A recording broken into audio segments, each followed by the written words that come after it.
کشمیر کے بارے میں سوال کرنا چاہتا ہوں. ہاں جی. کہ یہ 50 سال سے یہ پاکستان کے لیے اور انڈیا کے لیے پرابلم بنا کہ آج کی دنیا کے لیے پرابلم بنا ہوا ہے. آج ہی پرائم منسٹر کا بیان تھا کہ انٹرنیشنل کانفرنس اس سلسلہ میں بنانی چاہیے، لیکن حل ہونے کو یہ مسئلہ نہیں آتا. نہیں آ سکتا. تو حضور اس پہ اس لیے کہ یہ مسئلہ کشمیر کا نہیں، یہ بدیانتی کا ہے، خود غرضیوں کا مسئلہ ہے. کشمیری کی کس کو پرواہ ہے؟ اپنے ملکوں کی دونوں کو پرواہ ہے. اپنے ملک کی وسعت اور اس کا احاطہ کتنا بڑا ہوتا ہے اور کتنا چھوٹا، یہ بحث ہے. کشمیری بیچارہ تو خام خواہ بطور ایک اعلی کار کے استعمال ہو رہا ہے، اس سے زیادہ اس کی کوئی حیثیت نہیں. تو جب خلوص میں نیت میں خلوص نہ رہے تو اس کے بعد کچھ بھی نہیں حاصل ہو سکتا.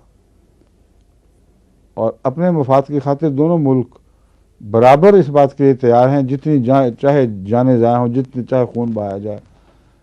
وہ سمجھتے ہیں ہمارے ملک کی وفا کا تقاضا ہے کہ ملک کے جو تحفظ کے ذرائع ہیں ان کو مضبوط کریں اور ملک کے بارڈرز کو مضبوط کریں. ایک اچھا نیک خیال ہے، مگر کس کی قربانی پر، یہ اگلا سوال ہے.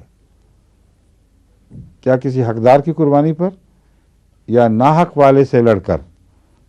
تو یہ پیچیدہ مسائل ہیں. آپ اس وقت اس مجلس کو اس میں نہ الجھائیں. موٹے موٹے عنوان میں نے بتا دیے ہیں جن کے پیش نظر یہ مسئلہ حل ہو سکتا ہے. ٹھیک ہے.